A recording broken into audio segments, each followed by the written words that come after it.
Next is the to change the text color. In the formatting text, we will study the next thing, that is to change the text color, to add a fill color.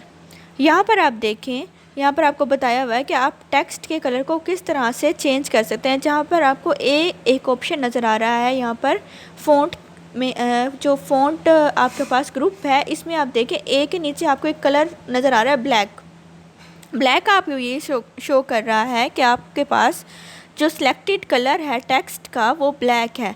आप इसको अपनी need के according, अपने जो है अपनी information के according आप अपने कलर्स को चेंज कर सकते हैं। तो कलर को चेंज करने के लिए आप क्या करेंगे, जो ए के साथ आपके पास एक एरो नज़र आ रहा है, एक ट्रायंगल नज़र आ रहा है, आप उस ट्रायंगल पर क्लिक करेंगे। तो ट्रायंगल पर क्लिक करने के बाद आपके पास डिफरेंट कलर्स आएंगे। उन कलर्स में से आप कोई भी कलर आप अपने टेक्स्ट पर अप्लाई कर सकते हैं। To change the text color, select the cell or cells where you want to format. Left click the drop down arrow next to the text color command. A color plate will appear. Select a color from the plate.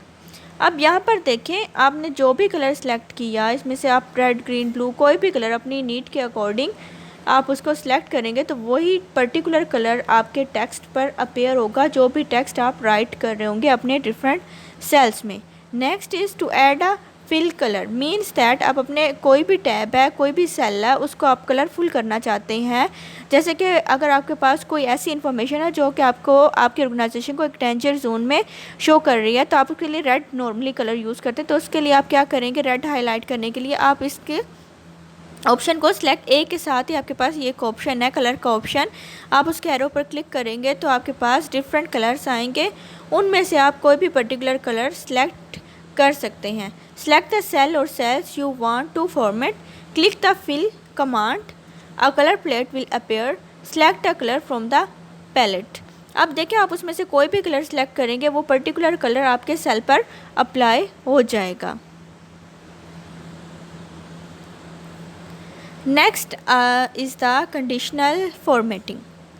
In the conditional formatting, first thing that you will study to apply the conditional formatting means that there is the options of the conditional formatting. Select the cell you would like to format. Select the home tab. अब देखिए, conditional formatting में जाने के लिए आपने क्या करना है, home tab को select करना है। उसके बाद आपने क्या करना है, स्टाइल्स ग्रुप में जाना है। स्टाइल्स ग्रुप में आप कंडीशनल फॉर्मेटिंग का ऑप्शन देख रहे होंगे, आपने क्लिक करना है कंडीशनल फॉर्मेटिंग कमांड पर। अ menu will appear with your formatting options. अब देखिए, जैसे आप कंडीशनल फॉर्मेटिंग इस तरह से एक टैब बना हुआ होगा, उस पर क्लिक करें। क्लिक करने के बाद आप उसके बाद देखेंगे आपके पास डिफरेंट कंडीशंस अपीयर हो जाएंगी।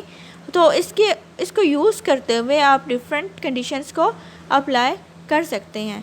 First thing is to remove the conditional. अब यहाँ पर आप देखें, यहाँ पर आपके पास डिफरेंट ऑप्शंस अवेलेबल हैं। इसके अकॉर्डिंग आप देखें, यहाँ पर कलर सिलेक्शन भी है, डेटा स्कोर्स और डिफरेंट ऑप्शंस हैं। तो आप इसको सिलेक्ट करें और इसको देखें कि कौन कौन से ऑप्शंस हैं और वो किस तरह से वर्क कर रहे हैं। आपने इसको वन बाय वन स्टडी करना है, किसको, कंडीशनल फॉर्मेटिंग को। अब देखिए, आप जो भी कंडीशनल फॉर्मेटिंग आप उसको अप्लाई करेंगे, तो अगर आप उसको रिमूव करना चाहते हैं, उसको ख़त्म करना चाहते हैं, तो उसके लिए आप क्या करेंगे, उसी ऑप्शन को सिलेक्ट करेंगे। उसके लास्ट में आपके पास है क्लियर का एक ऑप्शन है, क्लियर रूल्स। आपने क्या करना है, click the conditional formatting command, select the clear rules, और उसके बाद आपने उन रूल्स को जिसको आपने अप्लाई किया उसको आप ख़त्म कर सकते हैं। उसको आप किस ऑप्शन से ख़त्म कर सकते हैं, क्लियर रूल्स से।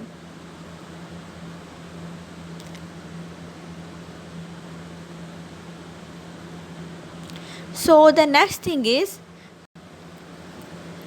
in the conditional formatting, to apply the new formatting. To apply the new formatting, click the conditional formatting command, select the new rules from the menu. There are the different rules, you can apply these rules to different particular cells. अब यहाँ पर आप देखें, new formatting rules आपके पास आ गए। उसके बाद आपके पास, जैसे आप इस ऑप्शन को देखेंगे, यहाँ पर आपके पास डिफरेंट रूल्स हैं, format all cells, format only cells that are common, और डिफरेंट ऑप्शंस हैं। आप इस ऑप्शन को अपनी नीड के अकॉर्डिंग सेलेक्ट कर सकते हैं और इसको अप्लाई कर सकते हैं। जैसे ही आप उसको अप्लाई करने के बाद आप देखेंगे कि आपके पास सेल्स जो हैं जिस पर आपने रूल्स को अप्लाई किया वो डिफरेंट वेज में आपको नज़र आ रहे होंगे। To manage the conditional formatting आप क्या करेंगे, उसके लिए क्लिक करेंगे कंडीशनल फॉर्मेटिंग कमांड पर। कंडीशनल फॉर्मेटिंग कमांड जैसे कि हमने प्रीवियस देखा, होम टैब में जाकर उसमें आप कंडीशनल फॉर्मेटिंग कमांड को सिलेक्ट करेंगे। उसमें आप क्या करेंगे, manage rules from the menu, यानी कि आप उन रूल्स को किस तरह से मैनेज भी कर सकते हैं। The conditional formatting rules manager dialog box will appear. Conditional formatting rules manager dialog box कुछ इस तरह से होगा। आप जैसे आप उसको क्लिक करेंगे तो एक ऐसा डायलॉग बॉक्स आपके पास अपीयर होगा। From here you can edit a rule, delete a rule और change the order of the rules. अब यहाँ पर देखिए आपने 2 रूल्स अप्लाई किए। लेट सपोज यहाँ पर देखिए आपके पास ऑप्शन है कि आप इसको डिलीट भी कर सकते हैं, आप इसको एडिट भी कर सकते हैं अपनी नीड्स के अकॉर्डिंग। अब जैसे ही आप इसको डिलीट कर लेंगे तो उसके बाद आप उसको अप्लाई का ऑप्शन है, आप अप्लाई करेंगे, उसके बाद ओके प्रेस करेंगे तो आपके पास वो कंडीशनल फॉर्मेटिंग अप्लाई हो जाएगी। So the next thing is to insert the rows and columns. आप अपने एक्सेल पे नए रोज़ और कॉलम्स को, लेट सपोज आपने डेटा एंटर कर लिया है और आप उसके मिडल में कोई भी रो या कॉलम एंटर करना चाहते हैं तो उसके लिए आप कौन सा ऑप्शन यूज़ करेंगे, यहाँ पर इंसर्ट का ऑप्शन। यहाँ पर आप क्या करेंगे, to insert the rows select the row below where you want the new row to appear. First of all आपने उस रो को सिलेक्ट करना है जिसके साथ आप एक नई रो इंसर्ट करना चाहते हैं। Click the insert command, this is the insert command. अब यहाँ पर आपके पास ऑप्शन है इंसर्ट सेल्स, इंसर्ट शीट रोज, इंसर्ट शीट कॉलम, या एक ओवरऑल एक न्यू शीट को आप इंसर्ट करना चाहते हैं तो आपके पास डिफरेंट ऑप्शंस हैं। इन ऑप्शंस को आप सिलेक्ट करते हुए रोज़ एंड कॉलम्स को इंसर्ट कर सकते हैं। अब यहाँ पर देखिए सिलेक्ट द रो, अगर आपने रो इंसर्ट करनी है तो आपने उस रो को सिलेक्ट करना है जिसके साथ यहाँ पर आप न्यू रो को इंसर्ट करना चाहते हैं। अगर आपने कॉलम इंसर्ट करना है तो आपने उस कॉलम को, पर्टिकुलर कॉलम को सिलेक्ट करना है जहाँ पर आप एक न्यू कॉलम को इंसर्ट करना चाहते हैं। Click the insert command in the cells group on the home tab, the column will appear. अब इस तरह से 2 डिफरेंट ऑप्शंस हैं, या तो आप रो इंसर्ट कर रहे हैं या तो आप कॉलम इंसर्ट कर रहे हैं। किस तरह से, इंसर्ट कमांड के थ्रू। अब यहाँ पर देखिए एक आपको नोट बताया हुआ है कि अगर आप कोई भी न्यू रो इंसर्ट करेंगे तो हमेशा जो है वो the new row always appear above the selected row. और कॉलम के लिए क्या आपके पास एक नोट अवेलेबल है, the new column always appear to the left of the selected column. अब ये देखें आपके पास ये नोट जो है ये आपके पास MCQs पॉइंट ऑफ व्यू से या filling the blanks point of view से इम्पोर्टेंट है, आपके पेपर पॉइंट ऑफ व्यू से भी इम्पोर्टेंट। ये छोटी छोटी चीज़ें हैं जो कि आपके पास MCQs के पॉइंट ऑफ व्यू से आप यूज़ कर सकते हैं अपने पेपर के प्रिपरेशन के लिए। आपने इन छोटे छोटे पॉइंट्स को अच्छी तरह से देखना है। So the next is the editing fill. Editing fill means that आप ऑटोमेटिकली अपनी एक सीरीज़ को किस तरह से फिल कर सकते हैं। First of all in the lower right hand corner of the active cell is cells fill handle. When you hold your mouse over the top of it your cursor will turn to a cursor hair. अब यहाँ पर देखिए आपके पास एक छोटा सा यहाँ पर ब्लॉक सा नज़र आ रहा होगा, आपने उस ब्लॉक को ड्रैग करना है। यहाँ पर देखिए आपने उसको ड्रैग करके नीचे ले आए, ये आपको हाईलाइटेड सा नज़र आ रहा है। तो means that if you have just one cell selected, if you click and drag to fill down a column और across a row, it will copy that number और text to each of the other cell. As you can see in this diagram, आपके पास एक A1 sales में आपके पास 5 available था, आपने उसको ड्रैग करके A7 तक ले आए तो सेल जो था A1 जिसमें 5 अवेलेबल था वो कॉपी होकर वो तमाम सेल में पेस्ट हो गया by using the drag option. If you have 2 cells selected, Excel will fill in a series. it will complete the pattern. For example, if you put 4 and 8, as you can see 4 and 8 are available in the cell A1 and A2, the two cells. Then click and drag the fill handle. Fill handle आपके पास ये छोटा सा एक option है, this is the fill handle option. अब आपने उसको ड्रैग करना है, तो आप जैसे ही ड्रैग करके आप उसको नीचे लेंगे तो वो एक सीरीज़ के फॉर्म में प्रिंट हो जाएगी. जैसे कि 4 की सीरीज़ है आपके पास, टेबल ऑफ 4, 4, 8, 12, 16, 20, 24, 28, 32, ये सीरीज़ आपकी प्रिंट हो जाएगी एक्सेल की सेल्स में. Excel can also auto fill the series of date, time, days of the week, months. अब यहाँ पर देखिए, अगर आपके पास लेट्स सपोज यहाँ पर 1 अवेलेबल, आपने उसको ड्रैग करके नीचे ले आया, तो आपने क्या किया, फिल सीरीज़ का ऑप्शन सेलेक्ट किया, तो वो एक सीरीज़ की फॉर्म में वो सेल फिल हो जाएंगे. इस तरह से डेट्स भी और वीक्स या मंथ्स भी आपके पास एक सीरीज़ की फॉर्म में आप उसको एडिटिंग कर सकते हैं, उसको फिल कर सकते हैं. Next is sorting. आप अपने सेल्स के इंफॉर्मेशन को, सेल के अंदर जो भी डेटा अवेलेबल है, आप उसको सॉर्ट किस तरह से कर सकते हैं. To sort in alphabetical order. First thing is to sort in alphabetical order. Select the cell in the column you want to sort. In this example, we choose a cell in a column Q. As you can see, this is column Q. The options that the information that is available in this cell S, D, U, A, I, C, R. Click the sort and filter command. This is the sort and filter command. You can see A, Z and इसके साथ आपको लिखा हुआ नज़र आ रहा है sort and filter command. आपने इस कमांड को सिलेक्ट करना है. Select the sort A to Z. Now the information in the category column is organized in alphabetical order.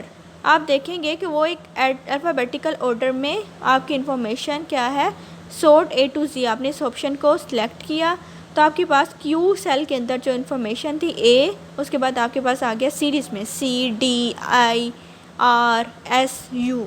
तो आपके पास इस तरह से ये सीरीज़ अल्फ़ाबेटिकल ऑर्डर में फिल हो गए. To sort from smallest to largest means that आप एक स्मॉलेस्ट टू लार्जेस्ट भी आप उसको फिल कर सकते हैं. अब यहाँ पर देखिए Q के अंदर आपके पास न्यूमेरिकल इन्फॉर्मेशन अवेलेबल है 5, 7, 3, 6, 2, 4, 1. तो आपने क्या करना है, to select the cell in the column you want to sort. In this example we choose the cell in the column Q. This is column Q. Click the sort and filter. यहाँ पर sort and filter पे आप करेंगे click, तो उसके बाद आपने क्या करना है, select from the smallest to largest. Smallest to largest का ऑप्शन आपने इसमें से सिलेक्ट कर लेना है. मीन्स दैट पहले आप स्मॉल वैल्यूज़ आएंगे, उसके बाद लार्ज वैल्यूज़ आएंगी. The information is organised from the small to large.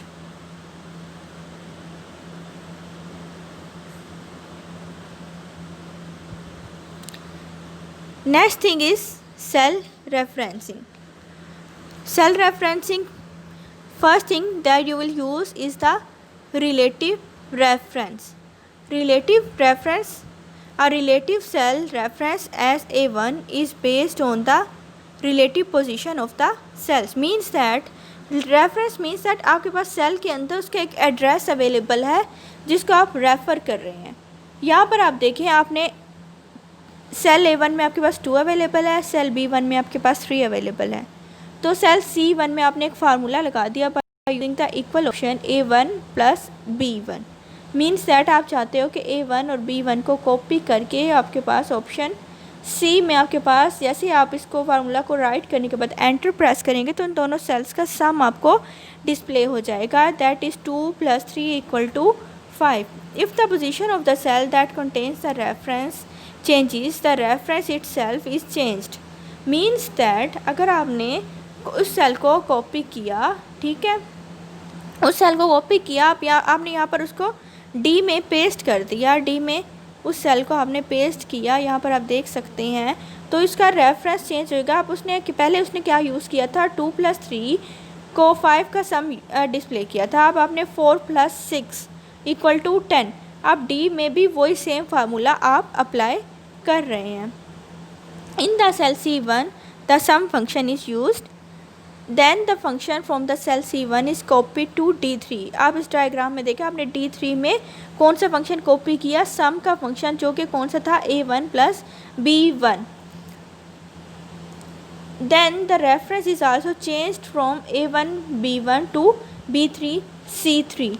आपने जैसे ही सेल को कॉपी किया तो रेफरेंस पहले क्या था A1 और B1, तो वो रेफरेंस चेंज हो गया किस में, B3 और C3 में, और उसने सम किस में, D में आपने जिसमें पेस्ट किया था उसमें आपके पास सम यूज़ हो गया। तो this is called relative referencing. Means that अगर आप उसकी वैल्यू को, उस फार्मूला को एक जगह से उठा के दूसरी जगह पर पुट कर रहे हैं तो क्या होगा कि उसकी वैल्यूज़ भी, उसके सेल्स के एड्रेसेस भी उसके अकॉर्डिंग चेंज हो रहे होंगे। This is called the relative referencing.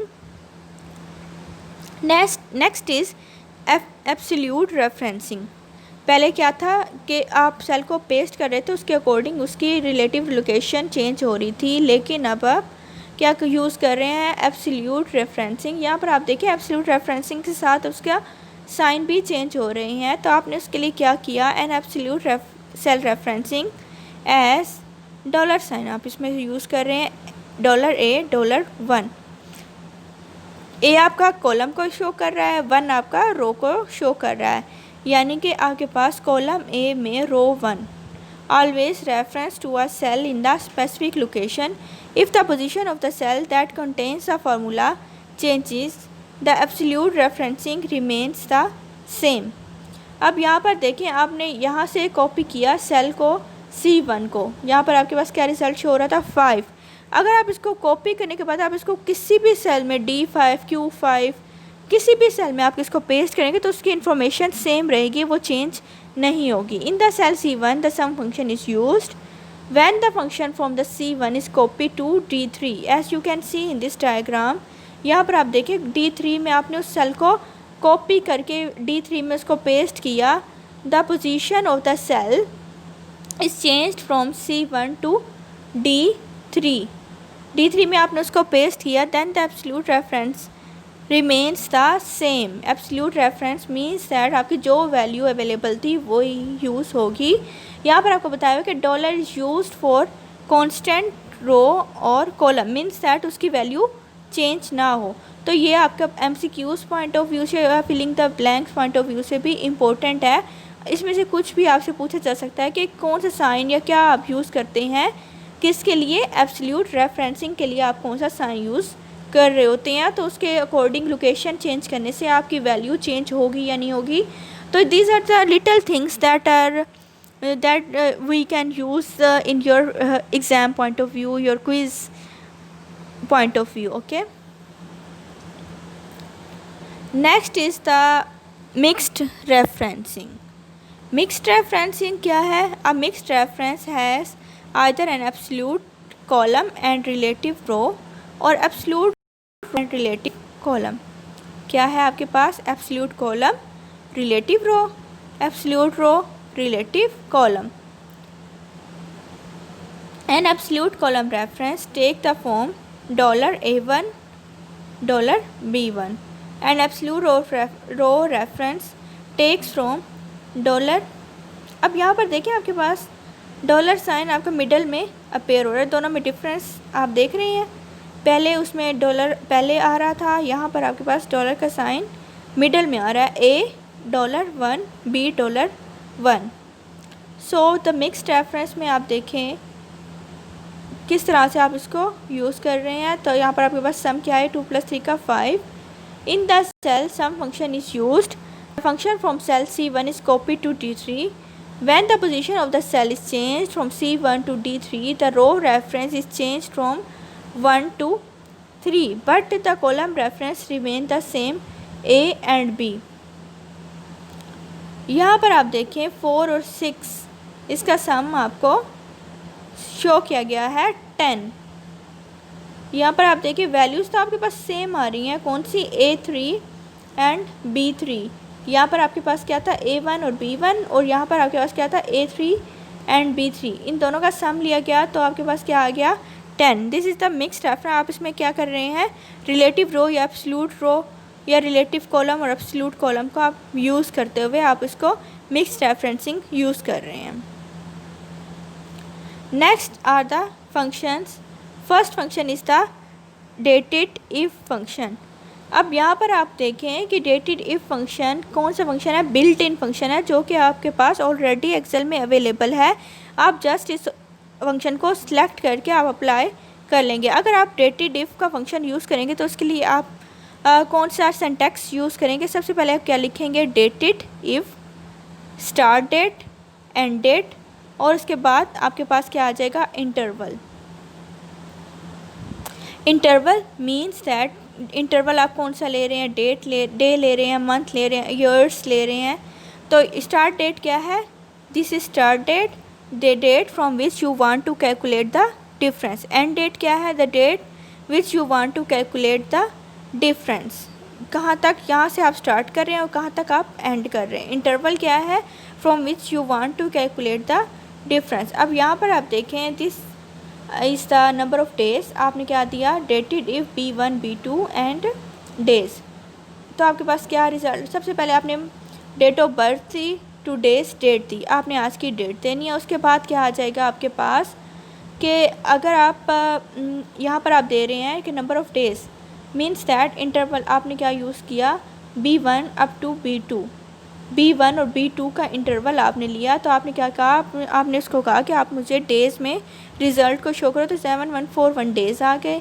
अगर आप मंथ्स में शो करना है तो 234 मंथ्स आपके पास शो हो रहे हैं। अगर आप ईयर्स शो करना चाहते हैं तो आपके पास 19 ईयर्स, एज कैलकुलेट होकर आ रही है 19 year. So the number of years is the 19, months of the years are the 6। यहाँ पर आपके पास बताया हुआ है कि डी आपको क्या शो कर रहा है, डेज, एम आपको शो कर रहा है मंथ्स, वाई आपके ईयर्स के लिए यूज़ हो रहा है, वाई एम आपके पास मंथ्स ओवर ईयर, और एम डी आपके पास यूज़ हो रहा है months over days over months. तो इसके अकॉर्डिंग आपको डिफरेंट रिजल्ट्स शो किए गए हैं। तो इस तरह से डेटेड इफ़ फंक्शन आप इजली यूज़ कर सकते हैं नंबर ऑफ़ डेज़ को शो करने के लिए, नंबर ऑफ़ मंथ्स को शो करने के लिए, नंबर ऑफ़ ईयर्स को शो करने के लिए।